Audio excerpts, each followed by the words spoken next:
رمضان شریف قریب آ رہا ہے، اپنے اللہ سے صلح کر لو، بولو سب رمضان شریف کے روزے رکھو گے نا انشاءاللہ؟ یاد رکھیے تراویح پوری پڑھیے، رمضان شریف میں روزے رکھیے، عبادت کیجئے۔ رمضان شریف کی پہلی رات آتی نا، پہلی رات، رمضان شریف کی پہلی رات تو عرش کے نیچے سے ہوا چلتی ہے رحمت کی، اور اللہ تعالیٰ اس دن اپنے بندوں کو پیار سے دیکھتا ہے، اور جس پر رحمت کی نظر اس دن پڑ جاتی ہے اللہ اس کو جنتی بنا دیتا ہے۔ روزہ مت چھوڑنا۔ اور ایک بات یہ بھی یاد رکھنا، المعجم الاوسط میں یہ حدیث ہے کہ جو رمضان شریف میں ایک گناہ کرتا ہے اللہ اس کی 1 سال کی عبادت کو ضائع کر دیتا ہے۔ یعنی رمضان شریف میں اس لیے گناہ سے بچو، اس رمضان شریف میں گیم نہیں کھیلنا، فلمیں نہیں دیکھنا، گانے نہیں سننا۔ آج کل تو لوگ افطار کے وقت بھی واٹس ایپ پہ لگے رہتے ہیں، اور وہ پتہ نہیں کچھ پاگلوں نے ایسے چینل شروع کر دیے کہ وہ چینل سحری کے وقت بھی چالو رہتے ہیں، افطار کے وقت بھی چالو رہتے ہیں۔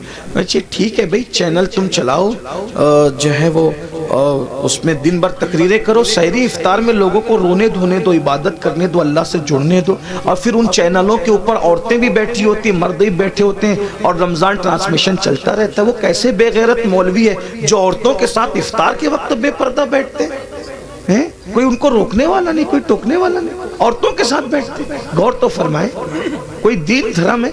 عورتوں کے ساتھ بیٹھ کے تم دین سکھاؤ گے؟ عورتوں کے ساتھ بیٹھنا کیا ہے؟ امام ابن الجوزی لکھتے ہیں کہ کسی نے کہا یا رسول اللہ اگر کوئی عورت کے ساتھ اکیلے بیٹھنا چاہے تو آپ کیا فرماتے ہیں؟ آقا فرماتے ہیں نہیں بیٹھنے کی اجازت ہے۔ کہا اگر عورت نیک اور مرد نیک ہو تو آقا فرماتے ہیں عورت اگر مریم جیسی نیک ہو اور مرد یحییٰ جیسا نیک ہو اور دونوں قرآن سیکھنے سکھانے کے لیے بیٹھیں تو بھی میں ان کو بیٹھنے کی اجازت نہیں دیتا۔ کون مریم ہے؟ سنگھار کر کے بے پردہ منہ کھول کر، پہلی بات کوئی شریف عورت اس طرح آئے گی؟ اب یہ عورتیں ہمیں دین سکھائیں گی، چینلوں پہ آ کے عورتیں دین سکھائیں گی، اور تمہیں بھی غیرت نہیں آتی افطار کے وقت روزے کی حالت میں عورتوں سے دین سیکھتے بیٹھے۔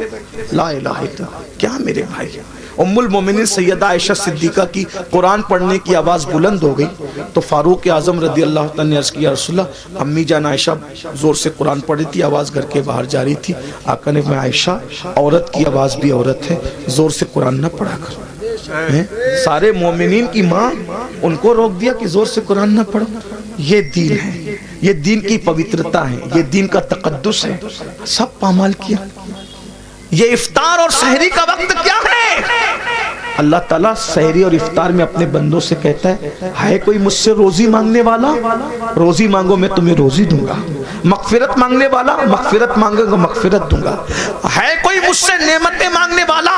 میرے بندے مانگ، میں وعدہ کرتا ہوں تو جو مانگے گا میں تجھے عطا کروں گا، کیونکہ یہ رمضان ہے، سحری اور افطار کا وقت ہے، مجھ سے جو مانگا جائے گا میں عطا کروں گا۔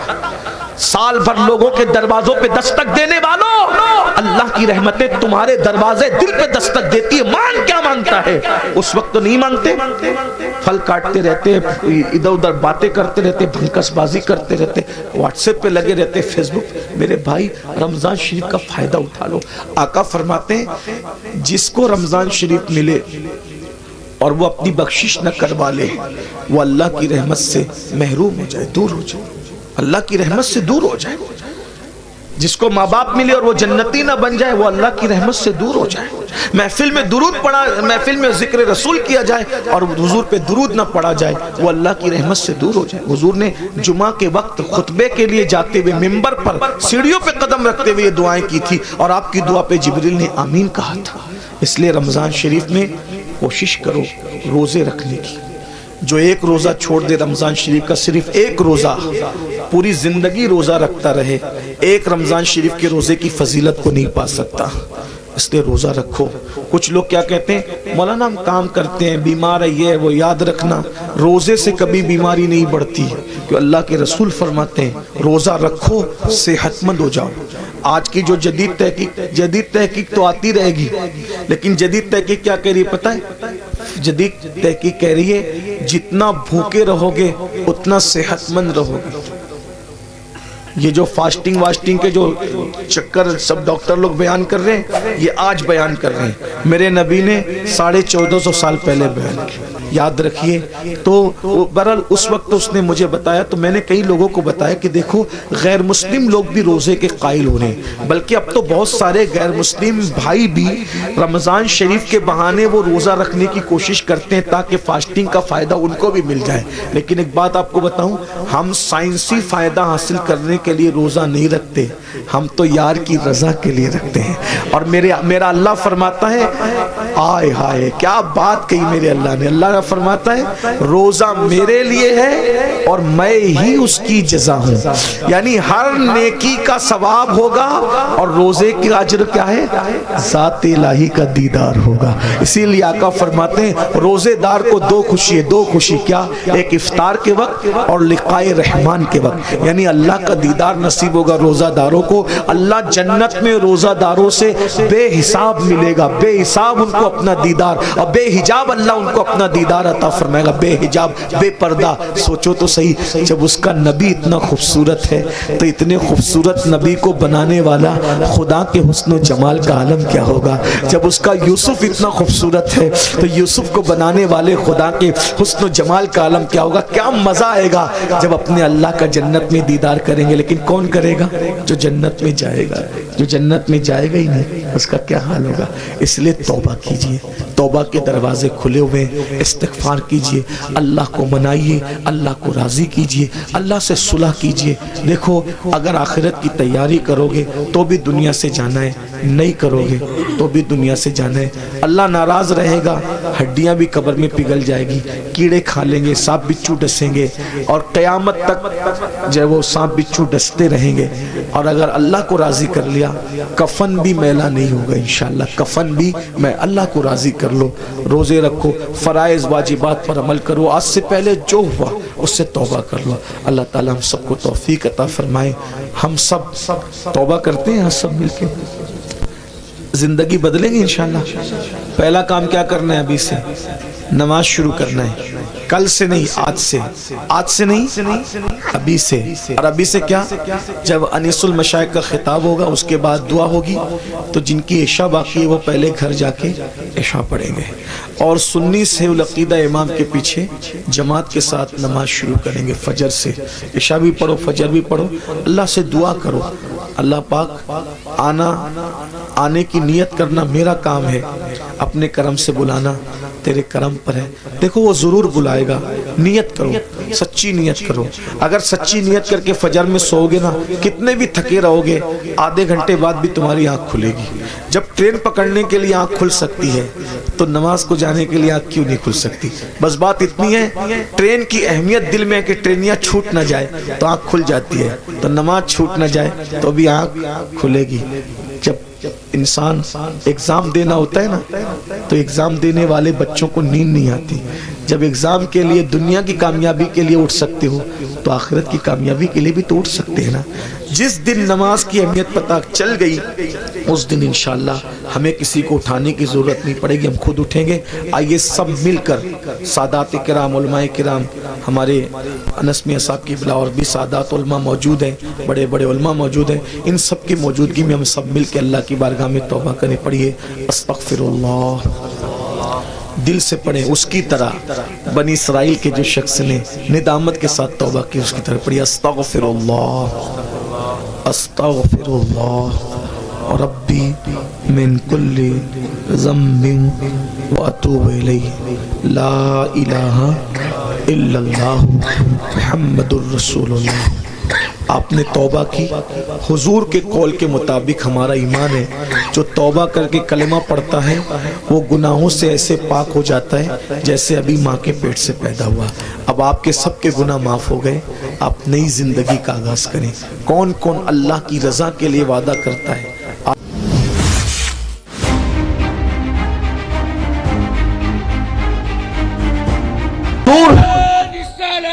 اگر حضور کا عشق پیدا کرنا ہے تو حضور کا ذکر تو کرنا پڑے گا، اور حضور کا ذکر اتنا لمبا چوڑا ہے، میں مختصر کرتا ہوں۔ دیکھیے ایک مثال آپ کے سامنے رکھتا ہوں، چلیے کہیں سے شروع کرتے ہیں۔ اب توجہ آپ سب کی، ذکر اس کا آیا ہے جہاں فرشتے بھی ادب سے ٹھہر جاتے ہیں، ذکر اس کا آیا ہے جہاں جبریل بھی خدمت کرتے نظر آتے ہیں۔ میرے امام کہتے ہیں، کیا بڑے مزے کی بات کہتے ہیں، تیرے در کا دربان ہے جبریل اعظم، جس کے دروازے کے دربان کو جبریل کہتے ہیں، جس کے دروازے کے دربان کو جب جبریل دربان اتنا عظیم ہے تو وہ گھر والا مصطفیٰ جان رحمت کی عظمتوں کا عالم کیا ہو۔ مسلمانوں کلمہ کس کا پڑھتے ہو؟ تیرے در کا دربان ہے جبریل اعظم، تیرا مدح خواہ ہر رسول و ولی ہے، اور کہتے ہے بیتاب جس کے لیے عرش اعظم ہے۔ ہاں لوگ ہمیں گجرات میں اور راجستھان میں اور ایم پی میں دھمکیاں دیتے ہیں کہ ہمارے یو پی میں وہ شعر سمجھتے ہیں، آپ ہمارے یو پی میں آلات کا شعر پڑھو گے تو کوئی چپ نہیں رہے گا۔ میں نے کہا ہم پڑھ کے دیکھ چکے ہیں، کوئی بات، اب تو ایسا لگتا ہے کہ یو پی سے بھی علم جا رہا ہے، ایسا لگتا ہے، ورنہ امام اہل سنت کا شعر کتنا بڑا میں نے پڑھ دیا، کتنا کیا ہے بیتاب جس کے لیے عرش اعظم ہے بیتاب جس، ہاں اب ایسا لگتا ہے کچھ رمق باقی ہے بیتاب، ہاں آگے ہے بیتاب جس کے لیے عرش اعظم ہے، بیتاب جس کے لیے عرش اعظم بیتاب ہے، وہ کیا ہے بیتاب جس کے لیے عرش اعظم، وہ اس راہ روے لامکاں کی گلی ہے، وہ اس راہ روے لامکاں جس کی گلی کے لیے عرش بیتاب ہو۔ اہلیان منبر کی بھی دعائیں چاہتا ہوں، توجہ تو فرمائے، جس کے لیے نہیں، جس کے نبی کے لیے عرش بے چین نہیں ہے، نبی کی گلی کے لیے عرش بے چین ہے، جس کی گلی کے لیے عرش بے چین ہوتا ہے اسے محمد الرسول اللہ کہتے ہیں۔ جب گلی کا اور دربان کا یہ عالم ہے تو ذات مصطفیٰ جان رحمت کا عالم کیا ہو؟ مصطفیٰ جان رحمت فیضان امام حسین شہزادے مولا کائنات نعرہ حیدری۔ میرے بھائی ہم بہتوں کا ذکر کر چکے، اب ذرا حضور کا ذکر کریں، اپنی اولاد کے سینے میں عشق رسول پیدا کریں، محبت رسول پیدا کریں۔ تو ایک چھوٹی بہت مختصر سی بات سے آغاز کرتے ہیں۔ کوئی بندہ ہو، اس کی کوئی ایک چیز لے لیتے، کچھ لے لیں، چلیں دماغ میں کیا آ رہا ہے اس وقت، چلیں اس کا تھوک لے لیں، کسی بھی آدمی کا تھوک لے لیں۔ تھوک کسی کا بھی اچھا نہیں ہوتا۔ تھوک سمجھتے ہیں نا، منہ سے جو لعاب نکلتا ہے اس کو کیا کہتے ہیں؟ تھوک کہتے ہیں، اس کو لعاب بھی کہتے ہیں، ٹھیک ہے؟ تو تھوک کسی کا بھی اچھا نہیں ہوتا۔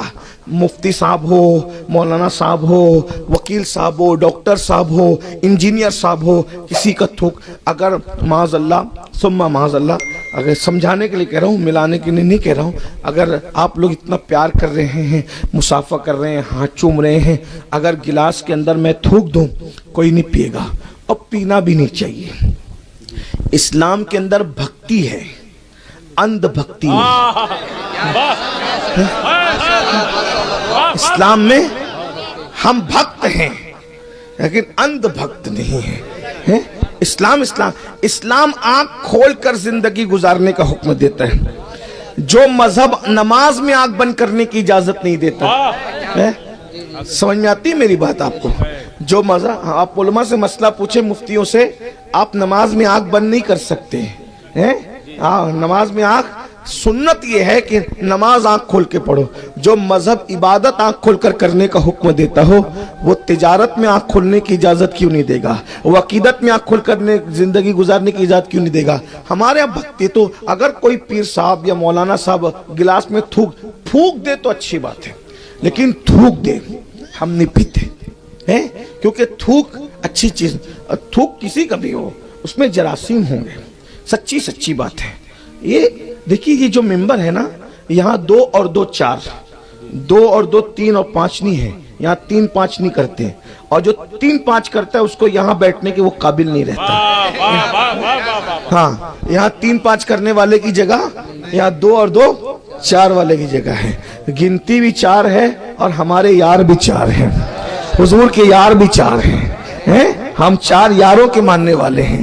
بہرحال عرس کی تقریب ہے تو میں اس طرح کی بات نہیں کرتا، لیکن آپ بات سمجھیں کہ اگر کوئی پھونک دے تو اچھی بات ہے.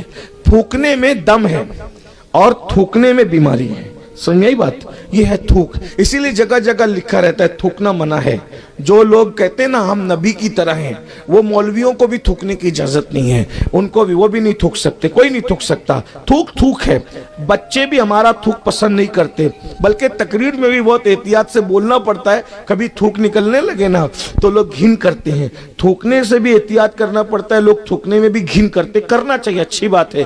زندہ قوموں کی علامت ہے. جو غلط ہے وہ غلط ہے، جو برا ہے وہ برا ہے. یہ بات سمجھائی. لیکن اب آئیے، سب کے تھوک کا آپ نے ذکر سن لیا. تھوک مطلب بیماری ہے، تھوک مطلب جراثیم، تھوک مطلب بدبو، تھوک مطلب نقصان، یہ آپ نے سن لیا. لیکن اب آئیے، جس نبی کا ہم کلمہ پڑھتے ہیں ان کا جو لعاب ہے، اور لعاب ہے ایک لعاب رسول ہے، یعنی تھوک ایک لعاب رسول ہے. اس کے کام کتنے ہیں اب ذرا اندازہ کیجئے. عاشورہ کے دن عورتیں اپنے بچوں کو لے کر آتی تھی، یا رسول اللہ ہم روزے سے ہیں، ان بچوں کو دودھ کیسے پلائیں؟ اس لیے کہ دن بھر اگر ان کو دودھ پلائیں گے تو ہمارے روزے کا کیا؟ تو اللہ کے رسول کیا کرتے تھے؟ اپنے منہ سے لعاب نکال کے جس بچے کے منہ میں ڈال دیتے تھے. صبح کو جس بچے کے منہ میں لعاب چلا گیا، شام تک وہ بچہ دودھ کے لیے روتا نہیں تھا، اس کو بھوک نہیں لگتی تھی. یہ مصطفیٰ جان رحمت کا لعاب ہے. اب اندازہ کریں، یہی لعاب اگر بچوں کے منہ میں جا رہا ہے تو شام تک ان کو بھوک نہیں لگ رہی ہے. یہی لعاب اگر کھاری کنویں میں جا رہا ہے تو کھاری کنویں میٹھے ہو رہے ہیں. اور کیسے میٹھے ہو رہے ہیں؟ ایک بار لعاب ڈالا تو قیامت تک کے کنواں میٹھا ہو گیا، اس کا کھارا پانی دودھ جو ہے وہ ہمیشہ ہمیشہ کے لیے میٹھا ہو گیا. ارے 1450 سال پہلے لعاب ڈالا تھا، جا کے مدینہ منورہ کے کنووں کا پانی پیو، اب بھی وہ کنووں کے اندر وہ لذت ہے.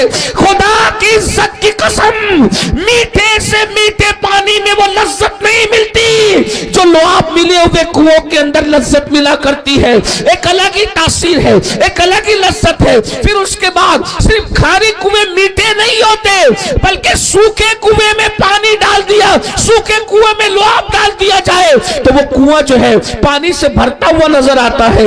دیکھ رہے لعاب کا کام. اس کے بعد اندازہ فرمائے، حضرت قتادہ کی آنکھ میں کا ڈھیلا جو ہے وہ باہر آ گیا تو قتادہ آنکھ کا ڈھیلا ہاتھ میں لے کر آئے. یا رسول اللہ میری آنکھیں نکل گئی. اللہ کے رسول نے اپنا لعاب نکالا اور لعاب نکال کر کے قتادہ کی آنکھ پہ لگا دیا، اور آنکھ پہ لگانے کے بعد اللہ کے رسول نے وہاں رکھ کر کے ہاتھ پھیر دیا.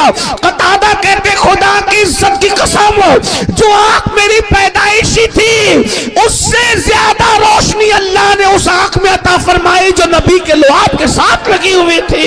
اندازہ کریں، یہ لعاب رسول ہے. کنویں میں ڈالا تو کھارا پانی میٹھا ہو گیا، سوکھے میں ڈالا تو پانی آ گیا. قتادہ کی آنکھ میں لگا دیا. اس کے بعد اب آ جائیے، اللہ اکبر، خیبر، اللہ اکبر، خیبر کا دن ہے. فوج جاتی ہے واپس آتی ہے، جاتی واپس آتی ہے. میرے نبی نے فرمایا کل میں جھنڈا اس کو دوں گا کہ جس کے ہاتھ پر جو ہے خیبر فتح ہوگا. یہ خیبر سب بیان کرتے ہیں اور ساتھ میں ظالم یہ بھی کہتے ہیں معاذ اللہ کہ کل کیا ہونے والا ہے کسی کو خبر نہیں. نبی کل کی خبر دے رہے ہیں، کل جھنڈا اس کو دوں گا جس کے ہاتھ پر خیبر فتح ہو جائے گا. اندازہ فرمائے، یعنی نبی کل کی خبر دے رہے ہیں. یاد رکھنا، قرآن نے جو کہا کل کی بات کسی کو نہیں معلوم. سورہ لقمان کی آخری آیتوں میں بالکل سچ ہے. اگر اللہ نہ بتائے تو کسی کو نہیں پتا، اور اگر اللہ بتا دے تو پھر سب کو پتا چل جاتا ہے. خدا کے اس سے سب کو معلوم ہو جاتا ہے. اسے علم عطائی کہتے ہیں. اللہ اکبر. حضور علیہ السلام فرماتے کل جھنڈا اس کو دو. میں ابھی خیبر نہیں پڑھ رہا ہوں، صرف میں نبی کے لعاب کی برکت بنا. کل جھنڈا اس کو دوں گا کہ جس کے ہاتھ پہ خیبر فتح ہو. وہ فرار نہیں ہوگا، وہ کرار ہوگا. کرار کا مطلب تھا پلٹ پلٹ کے حملہ کرنے والا. اب سب لوگ پوری رات بے چینی میں گزارتے ہیں کہ کل جھنڈا کس کو ملے گا، کیونکہ کل جھنڈا جس کو ملے گا اس کو بہت ڈگریاں ملے گی. نمبر 1 اس کو کرار کی ڈگری ملے گی، فاتح خیبر ہونے کی ڈگری ملے گی. 3 وہ محبوب خدا و رسول ہے. 4 محب خدا و رسول ہے. کتنی سب لوگ انتظار کر. صبح ہوئی تو کچھ لوگ پنجوں پہ کھڑے ہو گئے کہ حضور مجھے دیکھ کر کے کہیں. لیکن حضور کی عادت تھی، حضور منہ دیکھ کر ذمہ داری نہیں دیتے تھے۔ حضور تو جس کو جو بھی کام دیتے تھے اللہ کے حکم، کتنے سب لوگ انتظار کر، صبح ہوئی تو کچھ لوگ پنجوں پہ کھڑے ہو گئے کہ حضور مجھے دیکھ کر کے کہیں، لیکن حضور کی عادت تھی، حضور منہ دیکھ کر ذمہ داری نہیں دیتے تھے۔ حضور تو جس کو جو بھی کام دیتے تھے اللہ کے حکم سے دیتے تھے۔ حضور نے کوئی کام چہرہ دیکھ کر کے نہیں کیا، اللہ کے ہر کام ان کا اللہ کے وہ تو بولتے بھی اللہ کے حکم کے بغیر نہیں تھے۔ وما ينطق عن الهوى ان هو الا وحی یوحى، وہ جو کچھ کہتے خدا کا فرمان کہتے ہیں۔ غور سے سننا، اب حضور نے سب کو دیکھا کیونکہ حکم ربی ہے، سب کو دیکھا، سب کھڑے ہیں، ایک نہیں ہے۔ اگر مجھے پانی کی پیاس لگی نہیں ہے سمجھانے کے، تو پانی کی پیاس جو سامنے ہوگا، جو قریبی بچہ ہوگا، اے بیٹا پانی پلاؤ، ہے نا، کوئی اور چیز کی ضرورت ہوگی بیٹا یہ لا، جو سامنے ہوتا ہے کام اس کو بولا جاتا ہے۔ مگر یہ حضور ہیں، میں چہرہ دیکھ کے کام بول رہا ہوں نا، تو جو قریب ہوگا اس کو بولوں گا، جو سامنے ہوگا اس کو بولوں گا، لیکن حضور ہے، وہاں چہرہ نہیں دیکھنا، وہاں اللہ کے حکم پہ سب کام۔ یہ بھی یاد رکھنا، اگر علی کو جھنڈا دے رہے مولا علی کو اللہ کے حکم سے، اور ابو بکر کو مسلح دینے تو اللہ کے حکم سے۔ اسی لیے جس علی کو خیبر کا جھنڈا دیا آج تک کوئی چھین نہ سکا، تو جب علی سے جھنڈا نہیں چھین سکتے تو ابو بکر سے مسلح کیسے چھین سکتے؟ یاد رکھنا، دیا وہاں بھی اللہ کا حکم ہے، یہاں بھی اللہ کا حکم ہے۔ اور یہ دونوں چٹر ہیں، یہ دونوں چٹر جو کہتے ہیں کہ ہم ابو بکر سے مسلح چھین لیں گے، چٹر ہے۔ وہ کہتے ہیں خیبر والے سے جھنڈا چھین لیں گے، ارے نہ یہ چھین پاؤ گے، نہ نبی کا دیا ہوا کوئی نہیں چھین سکتے، نبی کا دیا ہوا کوئی نہیں۔ تم دونوں چٹر ہو، لیکن ہم اہل سنت ہے، جھنڈے والے کو بھی مانتے ہیں، مسلح والے کو بھی مانتے ہیں۔ جس کے کندھوں پہ نبی سوار ہوئے اس ابو بکر کو بھی مانتے ہیں، اور جس کو اپنے کندھے پہ سوار کیا اس مولا علی کو بھی مانتے ہیں۔ ہجرت کی رات جس کے ساتھ گئے اس ابو بکر کو بھی مانتے ہیں، اور جس کو بستر پہ سلا گئے اس کو بھی مانتے ہیں۔ ہمارا اہل سنت کا ہے بیڑا پار، اصحاب حضور نجم ہے اور ناؤ ہے، اطرت رسول اللہ کی۔ بہرحال بات آ گئی، عرض کیا کر رہا تھا کہ اللہ کے رسول علیہ السلام نے سب کو دیکھا، اور دیکھنے کے بعد این علی، علی کہاں ہے؟ لوگوں نے کہا حضور وہ بیمار ہے۔ بھائی انسان بیمار ہو تو آدمی کام چلا لیتا ہے، اور ٹھیک ہے وہ بیمار ہے تو کوئی اور، لیکن یہ ہم ہیں۔ اگر اللہ نہ کرے آج امین القادری بیمار پڑ جاتا تو آپ کا جلسہ کینسل ہوتا؟ نہیں کینسل ہوتا، جلسے والے کسی اور مقرر کا انتظام کرے، تو نہ صحیح کوئی اور ہے، لیکن یہ حضور ہیں۔